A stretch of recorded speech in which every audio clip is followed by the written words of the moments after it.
And also, like, coming back to the illusion of motherhood, like, once you start to pause and once you start to move away from that a little bit more, you start to understand who you are in motherhood, what your identity is, right? Because you're not being fed all these things, but who you are, and who you are outside the illusion is enough, is enough, is enough. You have to take yourself out of the illusion because the illusion is telling you that you're not. And you are. You are. You are. You are meant to be this person's mom in this person's life, and you don't have to do what the institute tells you to do or what social media tells you to do, you know? I do a lot of work from the expressive arts therapy lens. And Love that. the thing that I have, I struggle with the most in explaining to people about what it does and why it's so important is that it does exactly that. The art process, the creative process, whatever that looks like for people, whether it's poetry or making art or doodling in the margins of their work notes, is you can't lie when you're making art. The truth will always come out. And what I love about guiding women in this way is that I don't have to tell them who they need to be. And I don't have to tell them how much they're enough or give them those little nuggets of hope, or they find it. Mm-hmm. And the beautiful part of working outside of a talk therapy lens is that they get to come to those conclusions on their own. And the power of that is incredible. At about 2, everything fell apart for me too. It was like I couldn't hold it up anymore, right? Like the backpack was just too fucking heavy and I couldn't do it anymore. And I needed to set some stuff down. And at that time, I was looking at becoming private practice and I wanted to help people through creativity. I never loved my own talk therapy experiences. And I found this training and I went, and it was 10 days away from my home. Husband had things, handled at home, 10 days away from them. And it was like I emerged a new person. Because not only was I learning the theoretical pieces of expressive art therapy, but I was actually doing them for like 10 hours a day for 10 days straight. That was the pause. Wow. And so it was like an intensive program where we went 10 days in the spring and then 10 days in the fall and had homework in between. And I had to. It was literally written into my course that I had to prioritize this part of myself. And I had been using creativity for as long as I could remember to process pain and struggle.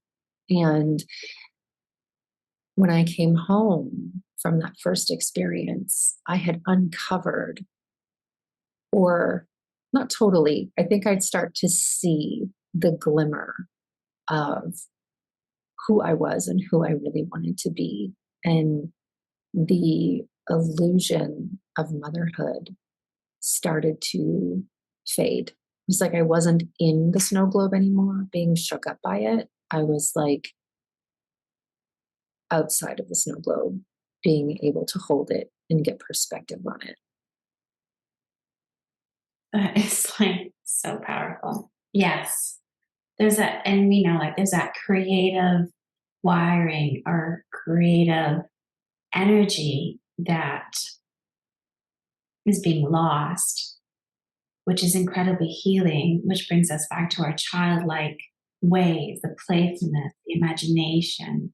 And that is where, that is where you start to move into a space of observing.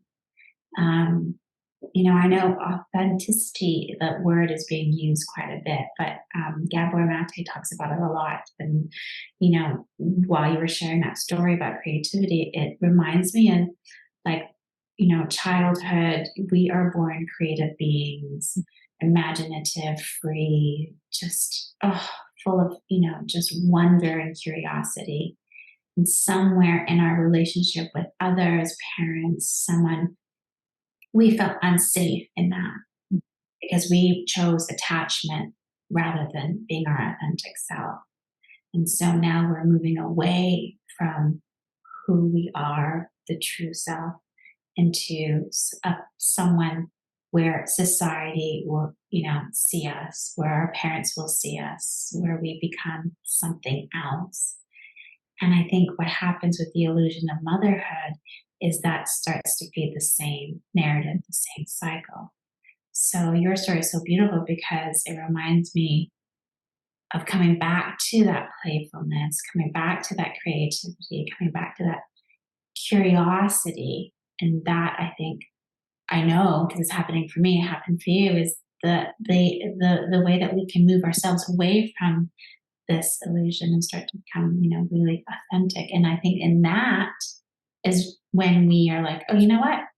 That intense mothering is not for me, or that reels, it's not going to work for me, and that's okay. That's Yes. okay. I'm okay that it's not going to work for me. And also knowing, going, okay, you know what? I've been on reels for an hour. I needed that. I'm cool. Now I'm doing something else. Yeah. Yeah, exactly. So it's being able to have that grace of not always having to judge yourself because you are in that creative space. Because it reignites your brain in so many different ways. It's the somatic as well, right? Yes. Yeah, it's that that body-centered awareness, that felt sense that our bodies hold hold so much of our lived experiences that we can't even understand it at this point, how our systems are, why they are, why we're, we might know why we're activated or getting a body signal about something, but it could have been way long ago, like something that we wouldn't have even had control over, and so I know that one of your really passionate creative outlets is writing. Can you share with us a little bit about how that helps in your motherhood, in your working, in that authentic space for you? Yeah, I would love to. So, when my mother passed away, it was a reminder to live your dreams, to do what you want to do.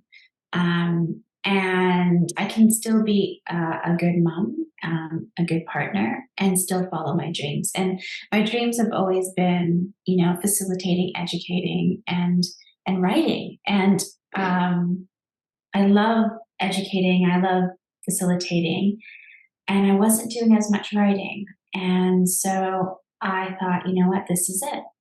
I have to, this is it, I'm doing it.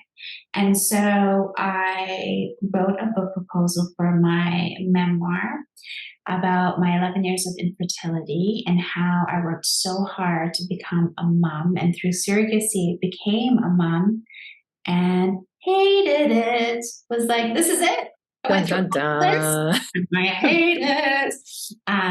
So whilst I was working on that book proposal and articles as well about infertility, about so many aspects of motherhood and how we get there and how we're in it, I realized that there was parts of my story I was not touching. There was parts of my story that I needed to heal, and I was able to heal those parts by writing. So, for instance, the first chapter of my book is about my mom's death, about her taking her last breath. And as I wrote that, I cried the entire time. And it was exhausting and so therapeutic because my body needed to do what it needed to do. And I was able to express myself in a creative way. So my body felt safe. My body felt safe because I was in that creative space. My body felt safe because I was pausing in that creative space. I was in the flow state. And then that's when my body was just, the tears, the shakes and everything. And so my writing is able to go back to parts of my life that I haven't touched and heal. But also, it's a purpose for me because I know a lot of women have gone through what I've gone through or are going through what I'm going through. And it's starting conversation. Like the memoir isn't a hero's journey. We're in the journey. And so it's creating language and conversation and validation. I think a lot of times in motherhood we get, and in the road to motherhood, there's a lot of gaslighting. There's a lot of, you'll be fine, don't worry. My miscarriages, wasn't meant to be. Try again, and it's a lot of that, And I talk about that in the book, but it helps me to validate my experience, knowing what I know now, going, that was really shitty. And I can't believe that doctor said that to me. Like at the time I was like, oh, okay, people pleaser. Now I'm like, no. I'm writing an article about that. I'm going to get it published because the world needs to know it. So it's empowering, it's healing, and it allows me to be who I truly am. Yeah. Love writing. I love writing. Love it. So amazing. And I think that's a really great place to come to a conclusion of our episode here. And I appreciate all of the pieces that you shared about your motherhood and the illusions and the narratives and the hard and the hurt and the pain, because just speaking it out loud gives those things a little bit less power, a little bit less weight in the world. And not only for you, but for whoever's listening, to maybe give them permission to do whatever they need with their story, whether that's write it or journal it, art journal it, paint it, share it, scream it, call a friend and just scream into the void. And there's so much power and wisdom in the body and in the pause. And I think there is so much to be learned about how we move through the world and how we want to move through the world. Definitely. And that permission piece is really important as well. It's the permission to feel all the feels in motherhood, permission to be who you are, who you want to be in motherhood, the permission not to believe in the illusion, the permission to understand the illusion, the permission to self-agency, self-advocacy. So permission is huge. Mm-hmm. Anyone would like to reach out to Jenn or myself, all of our links are going to be underneath in the show notes. And I will be sharing all of this stuff on social media and everywhere because Jenn's message is really powerful and she's been doing lots of really amazing, powerful healing writing. And I'm going to include some of the links to her articles below too.